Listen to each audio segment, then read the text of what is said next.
Hello, my dear friends. This is Ratnam, Associate Professor of Chemistry, Government Degree College, Bodhan. This is first year BSc Chemistry. Topic is General Principle of Inorganic Qualitative Analysis. In this topic, we are going to discuss the qualitative analysis of inorganic compounds. In general, we take what the meaning of qualitative analysis. It is carried out through reactions which are easily precipitatable or through our senses, such that that perception should give some change and some identifiable thing that occurs during a reaction, so that we can identify certain ions. Specifically, inorganic molecules generally consist of ions, that is positive and negative ion, cations and anions. So in general, we carry out this type of reactions by observation, because we perform this in the laboratory. So that through observation, the observable things are like formation of precipitate. For example, in a particular reaction, if you get a precipitate on the bottom of the test tube, then easily we can recognize that some compound is formed. And change in color, we can also easily observe if there is a change in color of the solution or the compound. And sometimes we can also recognize the evaluation of a gas. Evaluation of gas is easily recognizable if it has some color.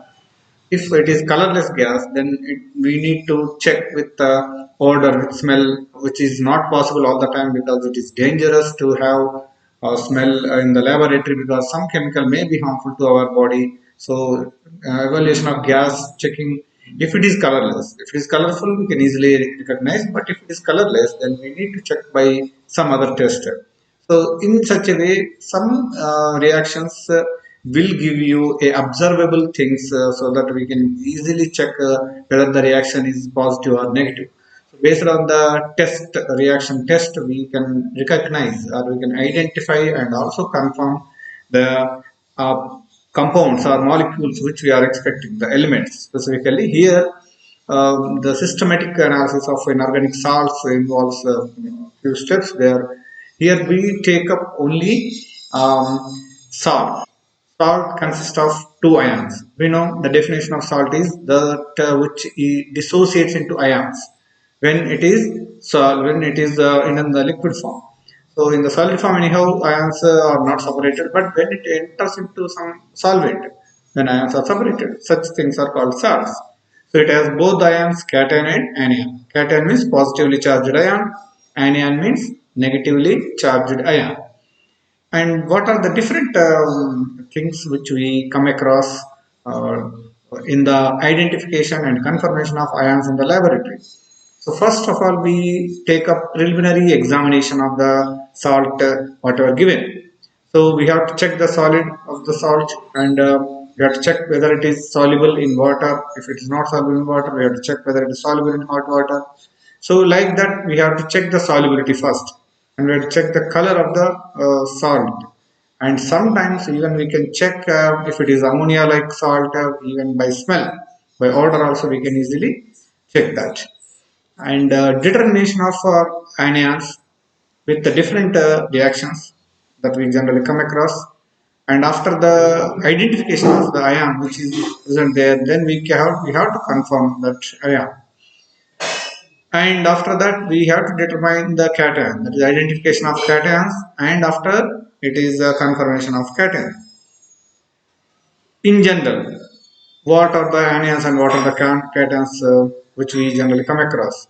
The cations are nothing but lead plus 2, copper plus 2, arsenic plus 3, aluminum plus 3, iron plus 3, manganese, nickel, zinc plus 2, cobalt plus 2, calcium plus 2, strontium, barium, magnesium, and of course ammonium also. Ammonium is also cation, but it is in general taken separate test in between anions and cations.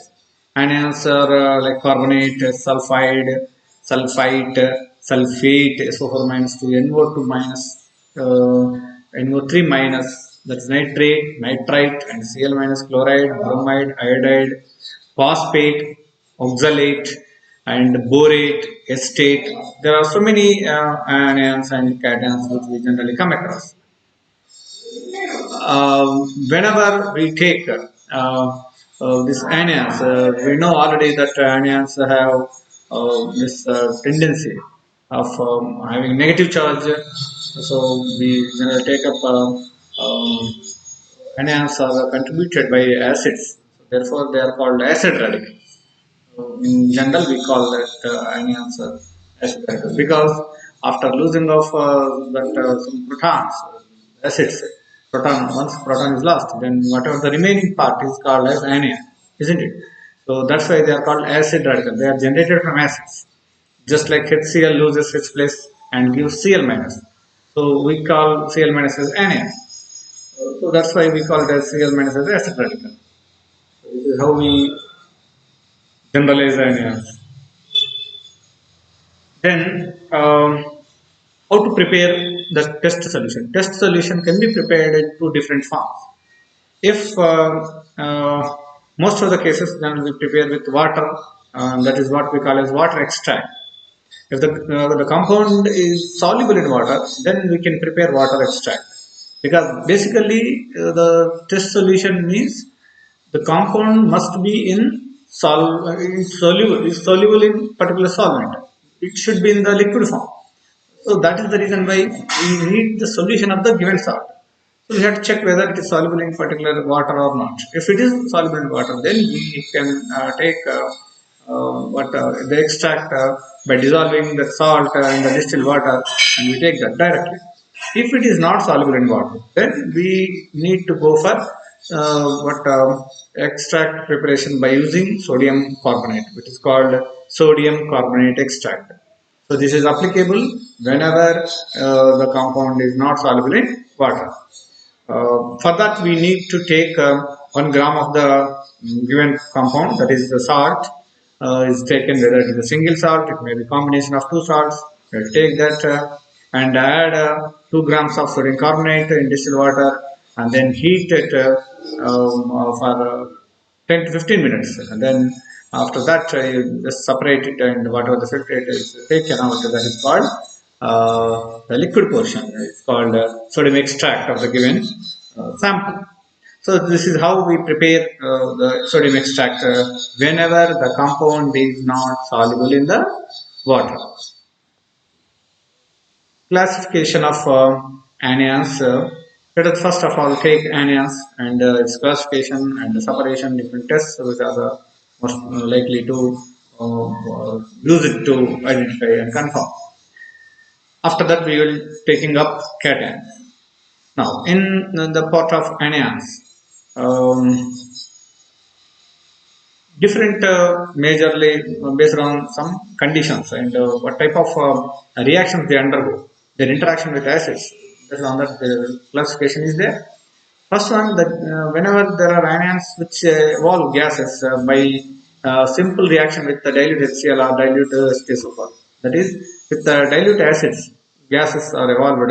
That is one type of anions, and another evolved gases when we treat that particular salt with concentrated H2SO4, concentrated sulfuric acid, and sometimes they give precipitations in particular reactions with certain reagents, that is called precipitated salts, and even certain anions undergo oxidation reduction type of reactions. So in such a way, we categorize based on the nature of the anion, how it reacts with the reagents. See this volatile gases. So this is what HCl group, generally we call as HCl group. There is no specific name for that, but because they respond to HCl, that's why they are HCl groups. In carbonates, generally sulfite and thiosulfate, sulfide, nitrite, and cyanide. These are the groups which respond to HCl, and chlorine gas is evolved in this. Concentrated H2SO4 is the second most important reagent to which some anions respond. For example, halides, fluoride, bromide, chloride, and iodide, and nitrate. So nitrate also, these are the major what anions which respond to sulfuric acid. They can easily what be reacting to sulfuric acid, and other sulfate, phosphate, generally borate, and they go into other part of the miscellaneous group. So they don't respond to HCl or concentrated H2SO4.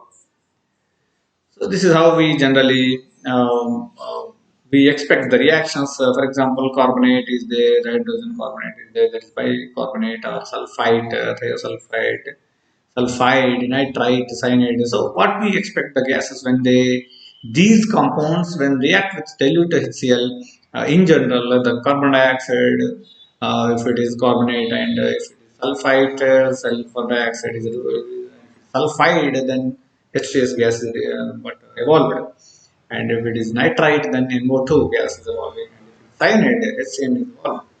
So this is how different gases are evolved. So that's why we categorize them with a single reagent. We can easily identify based on the gases, but it is not that easy, because sometimes carbon dioxide is colorless, for example, which we cannot recognize so easily. So we need to use some other method to identify that colorless gas. And similarly, the second category we can see this, for example, fluoride, bromide, iodide, and nitrate. So these are all halides, and nitrate is something different, which are very common anions which we generally come across. So this reacts with concentrated H2SO4 to liberate HF. Fluoride gives HF, and chloride gives HCl gas, which is generally very difficult to what come out, and it gets converted into chlorine gas, and bromine HBr converts into bromine gas, so which are very difficult to get out of. For example, sulfates, phosphates are there. Then it reacts with barium sulfate, that is the barium chloride. Then it gives barium sulfate, barium phosphate, which are the precipitate. They are converted into precipitates. So sometimes precipitates, sometimes gases.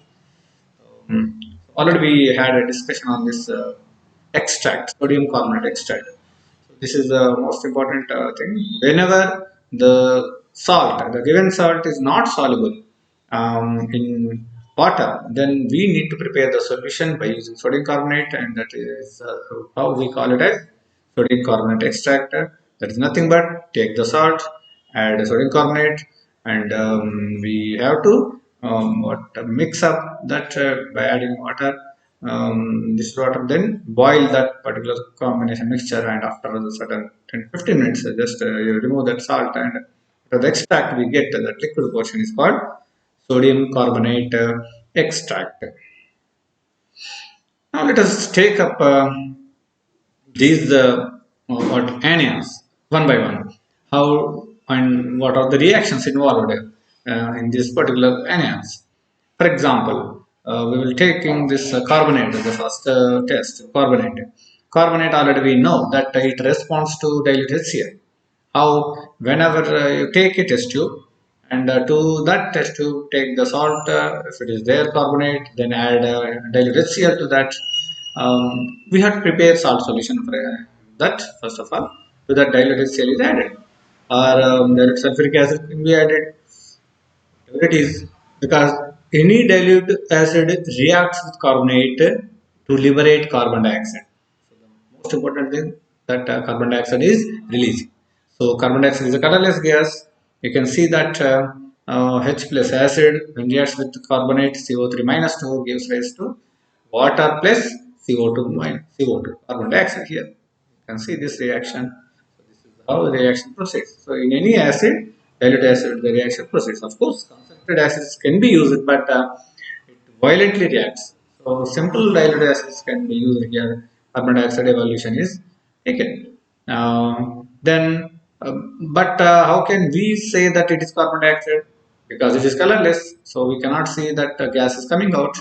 So for that, we need a confirmation method of testing the gas whether it is carbon dioxide or not. We can use two different methods. For example, in routine way, we can use a any fire what a fire stick you can take, and you just put onto the mouth of the test tube where you are expecting carbon dioxide is coming out. And once you put that, then if it is carbon dioxide, extinguishes, or fire is stopped. That the fire is extinguished. So this is how it closes the fire. But the other way, that is the chemical method, is you take lime water, and then lime water, you pass this gas through lime water. Then if lime water turns milky, then it is carbonate. You can see the reaction. This is how hydroxide, that is if lime water reacts with carbon dioxide, giving carbonate, which is white in color. Water turns milky. So that is how we can confirm that it is carbonate. Now, nitrate. So this nitrite we need not, because in our syllabus we don't have nitrite here. We have nitrate. So let us go for nitrate instead of nitrite. Now another anion, because let us confine to the anions as given in our syllabus. So there are so many anions, but we can't spare time for all the anions. According to our syllabus, state is there. Now, how to identify state? State CS3COO minus state. So it is this salt solution. We have to take the solution, and we add with dilute sulfuric acid. Okay, then what happens? Acetate gives vinegar-like smell. So maybe acetic acid is coming out, which gives vinegar type. Vinegar already we use in our kitchen. Most of the times we use that vinegar smell, and acetic acid is evolving out. So once acetic acid is coming out, it is almost like colorless. So we need to smell it if it is vinegar. But smelling is already we told that it is a little bit danger. That's why we avoid smelling directly with our nose. Or the other way also we can use this the same reaction, take the salt solution and the watch glass, again to that add 1 2 drops of oxalic acid and few drops of water. Oxalic acid powder you can take, or you can take direct solution of oxalic acid, and to that add that, and if you get vinegar like smell, same. So that is how we generally identify that it is state ion may be present. So anyhow, state if present in the salt, then with acid, by using acid, acetic acid is evolving.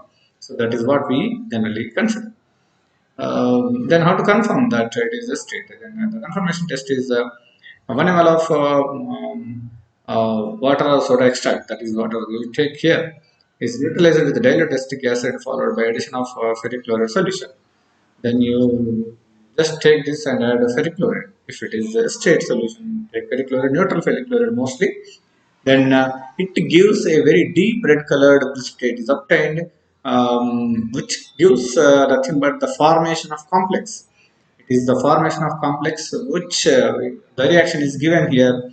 Um, this is how stick state ion with ferric chloride, that is Fe plus 3, reacts to give a different type of complex, that is OH taken 5, CH3COO minus taken 6, it is given plus. A complex is formed. So this complex confirms acetic acid, the acetate ion. Deep red color is the easy identification test.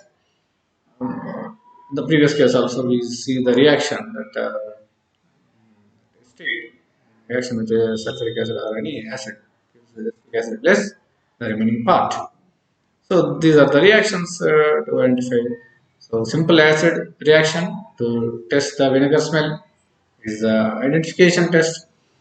Once identified, the confirmation test is to add neutral ferric chloride to get a deep red color that confirms a state ion. And one more reaction is take that extract, that is the solution, salt solution, and to that potassium iodide solution is added. Then to this add a few drops of ammonium solution. Then that is little bit after heating that solution, After adding potassium hydride and ammonia, just heat it. If the color is turning into blue color, the total solution gets converted into blue color, then it is nothing but acetate ion is confirmed. The another way of confirming acetate ion. And one more reaction is to this add calcium hydroxide is taken in the test tube, heat the solution and pass the evaporated gas into the solution of 2,4-DNP hydrogen. That is 2,4-DNP is what taken in another test tube, and the gas is what allowed to pass through that solution where 2,4-DNP is there. If that reaction proceeds, then in that 2,4-DNP solution, that test tube having yellow PPT is formed. So that gives the confirmation of again acetate ion. So this calcium hydroxide acetate is present, and then it interacts with 2,4-DNP, and it gives a complex which is yellow in PPT, yellow type of precipitate formed. Now let us take up halides. That halides, we know that they respond to sulfuric acid, that we already know.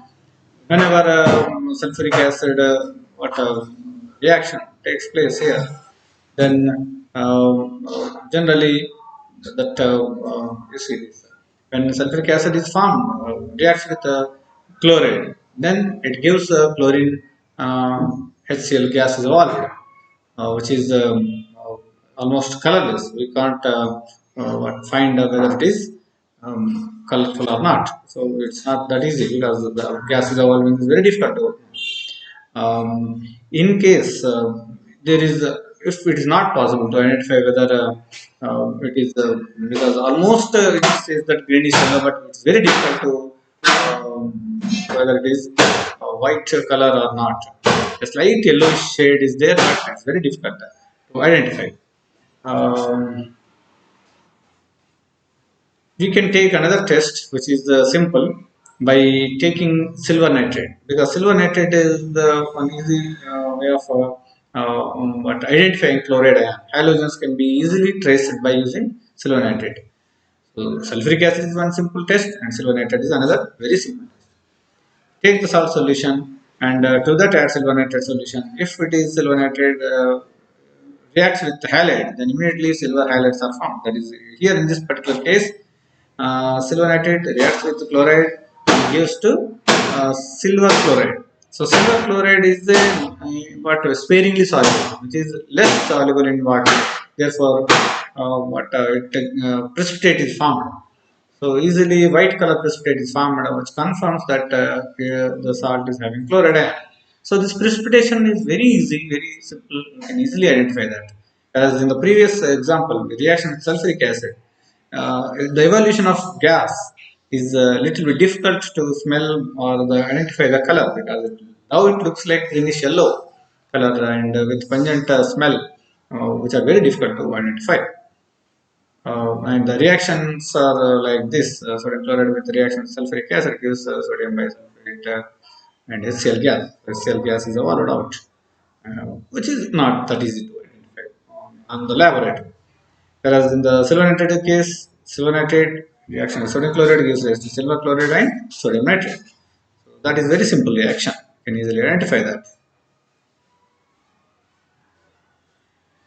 Then how to confirm chloride ion? The confirmation test for chloride ion is very simple. We take the salt solution, and to that we have to add this is chromyl chloride test, what we call as. To that potassium dichromate is added, and concentrated sulfuric acid is also added, and it is heated for some time. Then the gas evolved into a tube containing sodium hydroxide solution and 1 ml of lead acetate solution. But when this combination, that is potassium dichromate and sodium chloride and sulfuric acid, that combination is heated, then chromyl chloride gas is evolved. So that is how we can easily identify. And that chromyl chloride gas evolution can be easily identified because it gives some yellowish shade, brown and yellow combination, color is evolving, so that we can easily identify. If it is not possible to identify that yellow shade, then we can what send this gas into another test tube where sodium hydroxide is there. Then once you send it, then yellow PPT is formed easily. So that is chromochloride reaction, chromochloride gas, that is CrO2 Cl2. That is this reaction is very important. Cr2O7 plus sodium chloride plus H2SO4 means raised to CrO2 Cl2, that is bromine chloride plus potassium bisulfate, sodium bisulfate and water. Bromine chloride, that is CrO2 Cl2, further reacts with sodium hydroxide in another test tube to give sodium chromate. Sodium chromate is yellow PPT.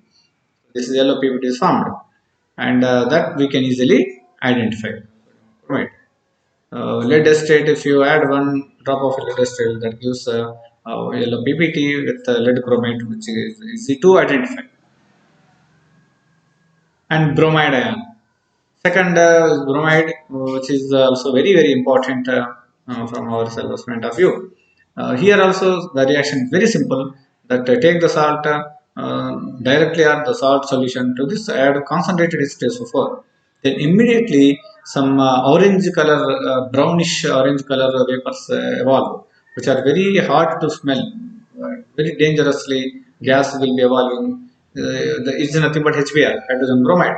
HBr gas is evolving out with very strongly because it is brownish and orange color. We can easily identify this.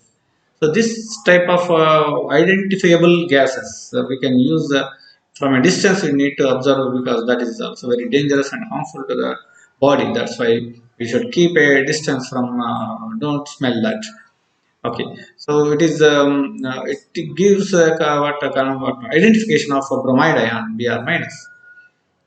Then we can take already we know that silver nitrate is one important reaction. So take the salt solution to that add silver nitrate. Then once you add silver nitrate, then few drops of silver nitrate solution is added. Then it gives pure yellowish precipitate. It's not perfectly yellowish, but a pale yellow. We can say that it gives a pale yellow type precipitate is formed. Where for chloride it gives white color precipitate, whereas this bromide it gives yellow color precipitate, pale yellow, which is sparingly soluble in ammonium hydroxide. That is how we can confirm. It's not soluble in ammonium hydroxide. So sodium bromide, for example, if it is given a sodium bromide, then silver nitrate reaction takes place and we get silver bromide is the precipitate, and silver bromide is not that much soluble in ammonium hydroxide. The reactions are given like this. So these are the reactions.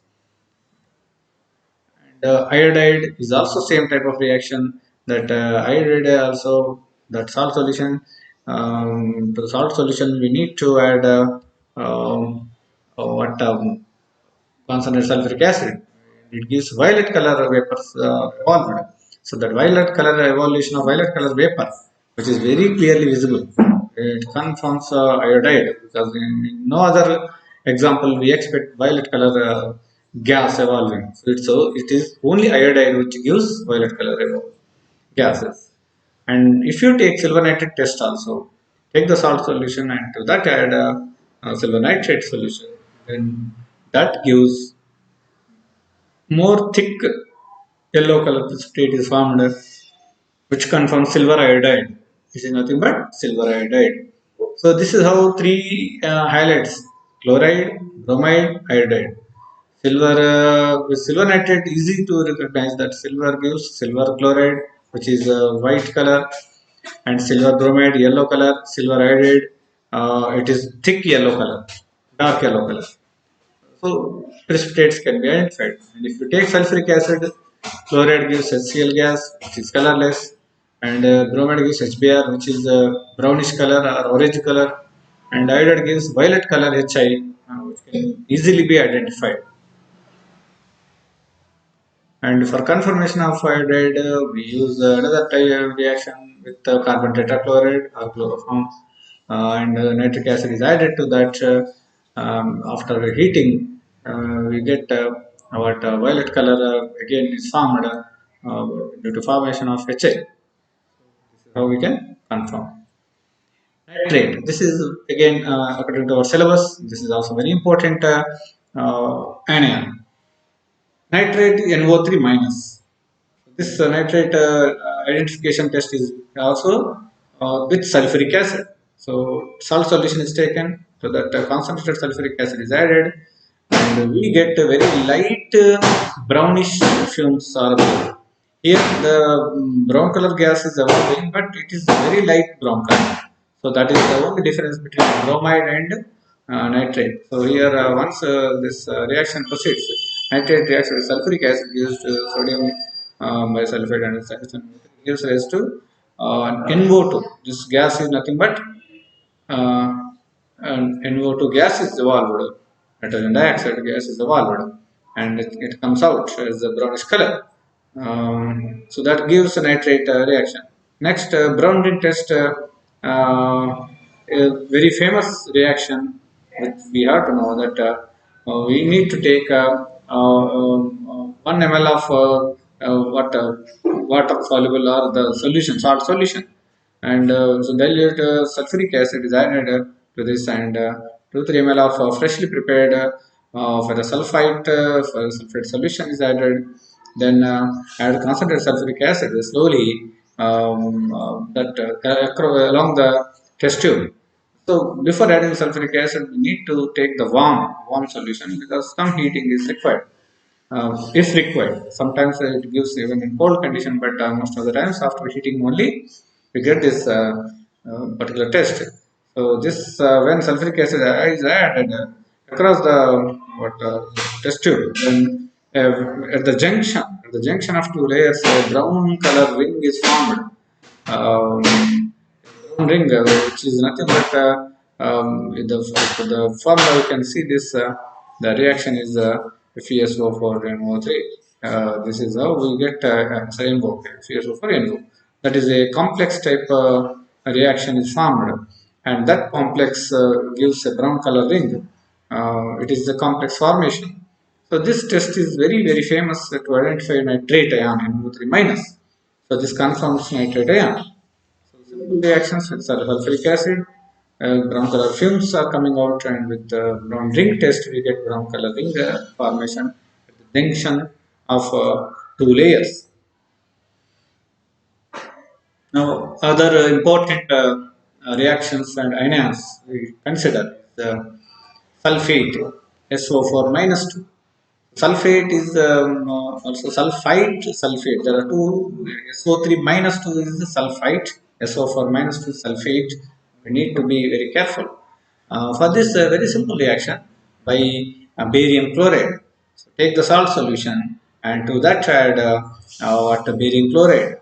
So once barium chloride is formed, if it is having sulfate, then immediately a white color precipitate is formed in large quantity, because barium immediately reacts with sulfate to give barium chloride. So this is a white color precipitate is formed, and the only difference between sulfate and sulfite is that sulfite also gives the same reaction. It also gives white precipitate by using barium chloride. But to confirm sulfate, the second important point is that we have to test this precipitate in a concentrated HCl. So if you take this precipitate, take it to concentrated HCl. If it is insoluble, then it is sulfate. If it is soluble, it is sulfite. So that is the only difference between sulfite and sulfate. So barium chloride is added, we get barium sulfate. The reaction sodium sulfate, you see the reaction. At this sodium sulfate reaction with barium chloride gives barium sulfate and HCl. So this barium sulfate is the white color PPT. So this is insoluble in concentrated HCl. So barium sulfate is not soluble in concentrated HCl. If it is soluble, it is barium sulfite BaSO3, not SO4. So this is how we confirm identification and confirmation of sulfate at a time. Next is phosphate. Phosphate is the PO4 minus 3. So phosphate, how to confirm phosphate? Take the salt solution and add 1 ml of concentrated nitric acid. Boil that and add excess of ammonium molybdate sodium solution. So ammonium molybdate is the main reagent here, which when added, then it gives yellow precipitate. So this phosphate, if is present, then it reacts with molybdate, molybdate to give what phosphorus molybdate. This combination of phosphorus molybdate, the reaction is given on the screen. It confirms that it is phosphate. So this is a molybdate reaction, a simple ammonium molybdate reaction which confirms phosphate. And another anion is borate. Borate, which is VO3 minus 3 borate. So here, this reaction is taken in such a way that to the salt solution, 1 ml of concentrated sulfuric acid is added, and 1 ml of ethyl alcohol is added. Then heat the dish and bring a burning paper over it. Then, if green flame is observed, then that is the confirmation of borate ion. Okay. So this is actually we need to take this whole process not in a test tube but in a china dish, like a open dish, so that after boiling we can easily put a burning paper over it. Okay. So this confirms what borate green flame is observed. So the flame is converted into green color. So this is a simple reaction, and the reaction proceeds like this, as we are giving this. So H3BO3 is the the gas which is evolving out, and that converts the flame into what green color. So this is how we generally confirm borate. So these are the different anions what we have taken up to now. So the anions what we discussed is what carbonate and acetate, chloride, bromide, iodide, then sulfate, phosphate, and borate. So these are all anions. And the basic identification as well as confirmation tests along with the reactions, we had a discussion. In the next session, we will continue with cations, because cations is a very big topic. We need to go through in detail about the cations in the next session. Thank you.